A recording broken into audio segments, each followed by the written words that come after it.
fun. Say you must be high when we're spreading love, but we're just living life and we never stop. We got the world. We got the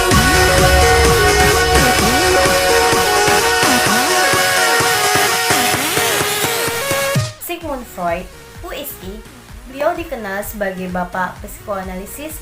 Beliau dilahirkan di Moravia pada tanggal 6 Mei 1856 dan meninggal di London pada tanggal 23 September 1939. Pendidikan beliau di Universitas Wina pada tahun 1873 hingga 1881 sebagai dokter ahli syaraf dan penyakit jiwa atau psikiatri. Just come into my arms. I will get your love drunk. Sifat manusia menurut Sigmund Freud. Perilaku manusia ditentukan oleh kekuatan nasional yang tidak disadari dari golongan biologis dan dorongan naluri psikoseksual pada masa 6 tahun pertama kehidupannya. Perilaku manusia didasari pada hasrat seksualitas pada awalnya atau eros dirasakan oleh manusia semenjak kecil dari ibunya. Rasa resah dan cemas seseorang itu ada hubungannya dengan kenyataan bahwa mereka, tentu umat manusia itu akan punah.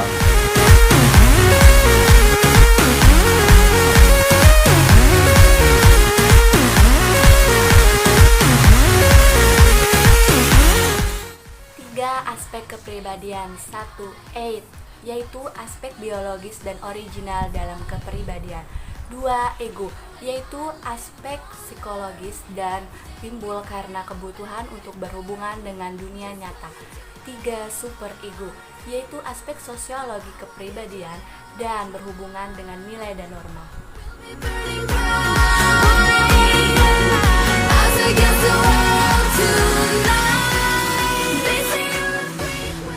Dinamika kepribadian. Freud menyatakan gagasan bahwa energi fisik bisa diubah, begitu juga sebaliknya. Yang menjembatani energi fisik dengan kepribadian adalah id dan naluri-nalurinya.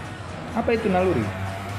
Menurut Freud, naluri adalah insting atau representasi psikologis bawaan dari eksitasi atau keadaan tegang atau terangsang atau adanya sebuah stimulus pada tubuh yang diakibatkan oleh munculnya kebutuhan tubuh. Kemudian kita masuk pada macam-macam naluri. Freud berpendapat bahwa naluri yang ada pada manusia itu ada dua. Yang pertama adalah life instinct atau naluri kehidupan, itu yang biasanya untuk digunakan untuk bertahan hidup, atau naluri kematian atau death instinct. Selanjutnya kita beralih pada kecemasan. Berdasarkan Freud sendiri, Freud membagi kecemasan menjadi tiga jenis, yaitu kecemasan real, itu kecemasan terhadap bahaya-bahaya yang nyata dan asalnya dari dunia luar. Kemudian kecemasan neurotik, itu kecemasan atas tidak terkendalikannya naluri primitif oleh ego yang nantinya bisa mendatangkan hukuman. Terakhir ada kecemasan moral.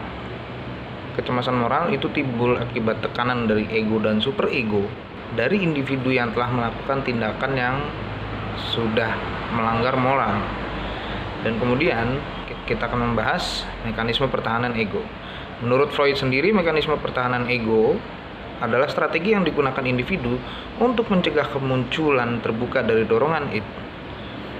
Setelah yang sudah dijelaskan, id itu merupakan dorongan awal. Kemudian Freud membaginya menjadi 7, yaitu 1. Represi, sublimasi, proyeksi, displacement, rasionalisasi, kemudian terakhir regresi. 5, 6, 7, 8. Dance with me in my backyard, boy, looking super fine. 5. Perkembangan kepribadian. Kepribadian berkembang dalam hubungan dengan 4 sumber tegangan, yaitu 1. Proses pertumbuhan psikologis. 2. Frustasi. 3. Konflik. 4. Ancaman. Dalam teori Freud, setiap manusia harus melewati serangkaian tahap perkembangan dalam proses menjadi dewasa, dan sangat penting bagi pembentukan sifat-sifat kepribadian yang bersifat menetap. Da, da, da, da, da.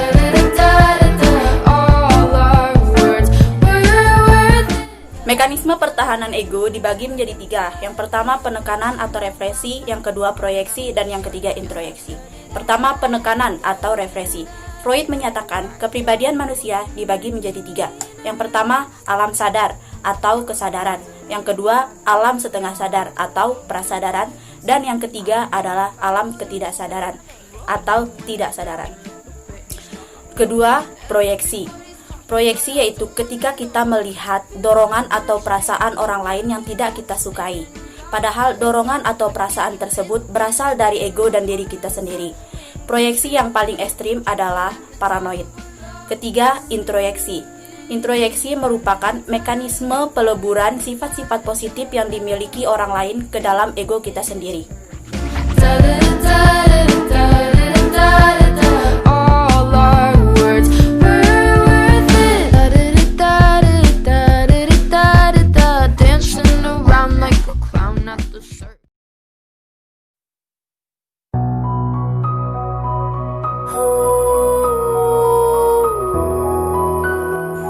Selanjutnya ada pembentukan reaksi.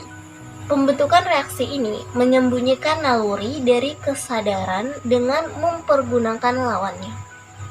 Kemudian ada fiksasi. Fiksasi merupakan mekanisme yang memungkinkan seseorang mengalami keterlambatan dalam perkembangannya karena merasa cemas untuk melangkah ke perkembangan berikutnya. Yang terakhir ada regresi. Nah, regresi ini berhubungan erat dengan fiksasi. Pada saat libido melewati tahap perkembangan tertentu, di masa-masa penuh stres dan kecemasan, libido dapat kembali ke tahap yang sebelumnya. Mekanisme pertahanan ego lainnya yaitu displacement. Freud meyakini bahwa hanya pada satu objek tunggal, fantasi, memuaskan keinginan melalui hayalan, rejeksi, melindungi diri, rasionalisasi, perilaku masuk akal, kompensasi, menutupi keinginan, sublimasi, mencari pemuasan, undoing, meniadakan, emotional insulation, mengurangi keterlibatan ego, isolasi atau intelektualisasi, simpatisme, mencari simpati, dan yang terakhir, acting out, mengurangi kecemasan.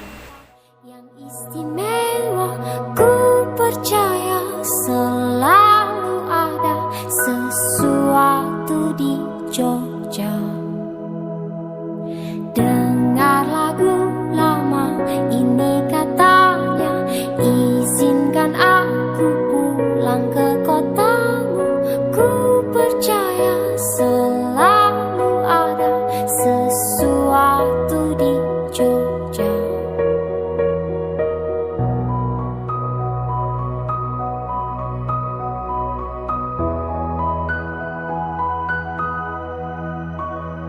Hey manis, bawa aku jalan kaki saja menyusuri kota.